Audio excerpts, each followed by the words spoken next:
শবে বরাতের দিনে কিন্তু আরেকটা দিন আছে, যেইটার দিন সেটা কি 14ই ফেব্রুয়ারি। জোরে বলেন কি 14ই ফেব্রুয়ারি। আর দিনটা হলো কি পবিত্র জুমা মোবারক। কথা কন ঠিক না ঠিক? অত্যন্ত গুরুত্বপূর্ণ একটি দিন। কিন্তু আমার বন্ধুগণ, আমার ভাইরা আমার, এই দিনটাকে পাওয়ার পরেও কিছু মানুষ তারা কি করবে? রোজা রাখবে, কিছু মানুষ দান সদকা করবে, আবার কিছু মানুষ দেখা যাবে নামাজে দাঁড়ায়া যাবে, তওবা ইস্তেগফার বেশি বেশি করে পড়বে। কথা কন ঠিক না ঠিক? এরপরে গুনাহ মাফের জন্য আল্লাহর কাছে ক্ষমা চাবে। অবন্ধগণ, এমনও মানুষ বলুন তো দেখি, অবন্ধগণ এই সমাজের মধ্যে আবার আছে, দেখবেন এই 14ই ফেব্রুয়ারি ভ্যালেন্টাইন ডে। জোরে বলেন কি টাইন ডে? কথা কয় না। ভ্যালেন্টাইন ডে মানে কি? ভালোবাসা দিবস, প্রেম নিবেদন করবে। কথা কন ঠিক না ঠিক? এই যুবকেরা কথা কয় না, জোরে বলেন কথা কন ঠিক না ঠিক? এখানেই তো আমাদের পার্থক্য। আজকে আমাদের পার্থক্য হবে সামনে আগামীকাল বৃহস্পতিবার, তারপর শুক্রবার। এই দিনটাতে আমাকে বলুন তো দেখি, পরীক্ষার জন্য আল্লাহ পাক দিয়েছে, এই পরীক্ষা আমাদের পাস হতে হবে। কথা কন ঠিক না ঠিক? এখন যদি আমরা রোজা রাখি, নামাজ আদায় করি, এরপরে যদি তাসবিহ তাহলিল তেলাওয়াত করি, বলুন তো দেখি আমরা পাস করব কি করব না? আর যদি আমরা এরকম ফুল নিয়ে দাঁড়ায় যাই, এই ফুল তো বেরো হয় না রে বারে, এই ফুল নিয়ে বলুন তো দেখি প্রেম নিবেদন হবে কি হবে না? কথা কয় না, হবে কি হবে না? তুমি আমার জানের জান, পরাণের পরাণ। কথা কন ঠিক না ঠিক? তোমাকে 2টা বছর যেটা বলতে পারি নাই, আজকে এই ভ্যালেন্টাইন ডে তোমাকে আমি ফুল দিলাম। কয় ফুল কেন দিলা? কয় তুমি বোঝো না, 2 বছর তোমার পাশ ঘুর ঘুর করতেছি শুধুমাত্র ফুল দিয়ে। আজকে এই দিনটাকে পেয়েছি, এই দিনটাকে তোমাকে বলি তুমি আমার জান, তুমি আমার প্রাণ, তোমার জন্য আমার জীবনকে উৎসর্গ করে দিলাম। তুমি এটা এবার ডাক দিয়ে বলতে, তুমি যখন আমাকে এতই ভালোবাসো, আমিও তোমাকে ভালোবাসি। কথা কন ঠিক না ঠিক? এই ভালোবাসাবাসি করবেন, আপনার মার সাথে আপনি ওই দিনই করেন, আপনার বাবার সাথে আপনি ভালোবাসাবাসি করেন, আপনার স্ত্রী যাদের আছে স্ত্রীদেরকে আপনি কি করেন? ফুল দেন। স্ত্রীদেরকে বছরে বছর আপনার ফুল দেন, ভালোবাসা নিবেদন করেন, তাদেরকে সালাম দেন, হাতটা লাগায় দেন, এরপরে কোলাকুলি করেন। কথা কন ঠিক না ঠিক? কিন্তু স্ত্রীদের সাথে কোলাকুলি না করে ওই সমস্ত নষ্ট মহিলাদের সাথে যদি আপনি মেলামেশা করেন, যদি কোলাকুলি করেন, হাত মেলামেলি করেন, বলুন তো দেখি আপনি পাস না ফেল? কথা কন, পাস না ফেল? কষ্ট হচ্ছে আপনাদের? কষ্ট হয়?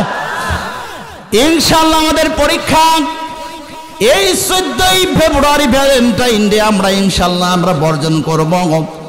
আমরা যেহেতু এই দিনটা হলো শবে বরাতের রাত, শবে বরাতের দিন, এই দিনটা বেশি বেশি করে আমরা ইস্তেগফার করব ইনশাআল্লাহ।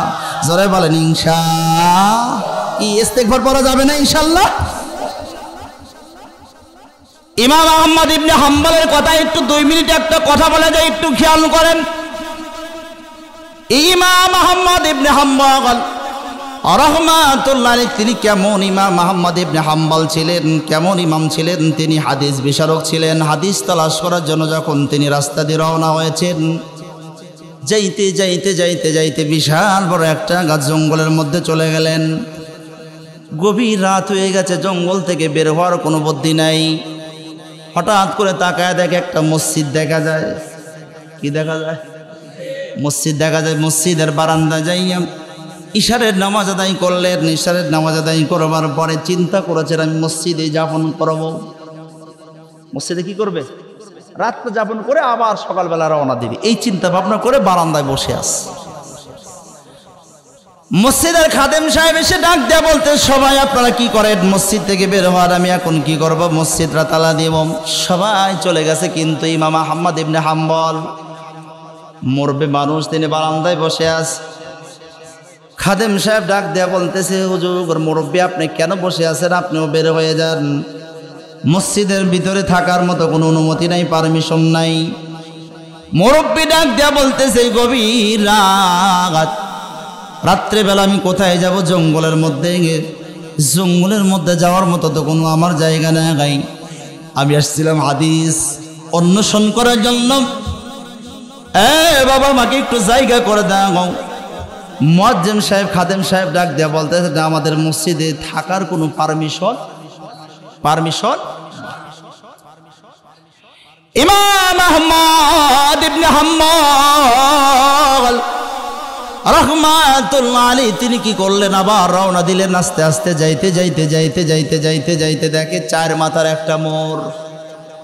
এই 4 মাথার মোড়ের মধ্যে দেখে ছোট্ট একটা হোটেল দেখা যায়, আর হোটেলের মধ্যে কিছু মানুষ আছে আর খামির বানাইতেছেন, রুটি বলতেছেন।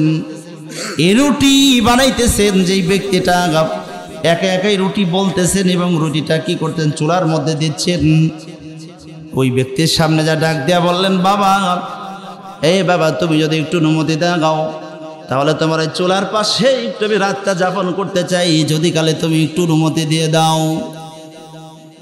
এবার এই খামির বানাইতেছেন, রুটি বানাইতেছেন, ওই ব্যক্তি ডাক দিয়া বললেন, মুরব্বী আমার কোনো আপত্তি নাই, যদি আপনি এই চুলার পাশে দাঁড়ায় থাকতে পারেন, বসে থাকতে পারেন, আমার কোনো সমস্যা নেই।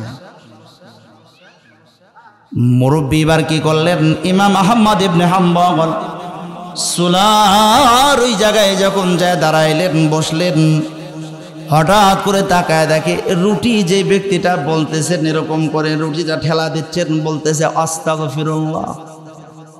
কি বলে? আস্তাগফিরুল্লাহ। এই বেলুনটা মানে এইদিকে টান দেয়, বলে আস্তাগফিরুল্লাহ। আর রুটিটা এবার যখন চুলার মধ্যে দেয় তখন পরে আস্তাগফিরুল্লাহ। আর রুটিটা যখন ভাজা হয়ে যায় এরপরে বাসনের মধ্যে রেখে দিবে, তখনও পরে আস্তাগফিরুল্লাহ। আর রুটি যখন মানুষ আসতেছে খাইতে দিচ্ছে তখনও খাবার প্লেটটা সামনে দিয়ে বলে আস্তাগফিরুল্লাহ।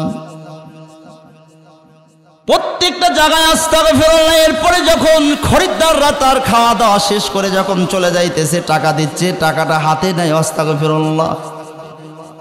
টাকাটা বাক্সের মধ্যে রাখে, আস্তাগফিরুল্লাহ। এইটা যখন দীর্ঘ সময় মুরব্বী ইমাম আহমদ ইবনে হাম্বল যখন এই দৃশ্যটা দেখেছেন, কেউ নাই, যখন সবাই বের হয়ে গেছে, মুরব্বী ডাক দেয়া বললেন, বাবা তুমি রুটিটা যখন বলতেছো তখনও বলো আস্তাগফিরুল্লাহ, আর রুটিটা যখন চুলার মধ্যে যাও তখনও পড়ো তুমি আস্তাগফিরুল্লাহ। খাইতে দাও, প্লেটটা যখন সামনে দাও তখনও পড়ো আস্তাগফিরুল্লাহ। টাকা বাক্সের মধ্যে রাখো তখনও পড়ো তুমি আস্তাগফিরুল্লাহ। বাবা তুমি আস্তাগফিরুল্লাহ বলে তুমি কি পেয়েছো? এমন মুহূর্তে ডাক দিয়া বললেন যে মুরব্বী আস্তাগফিরুল্লাহ বলে মুস্তাজাবুদ দাওয়া আমাকে আল্লাহ বানিয়ে দিয়েছি। আমি আল্লাহর কাছে যা চেয়েছি পৃথিবীর জমিনে আল্লাহ পাক রব্বুল আলামিন আমাকে তাই দান করেছে।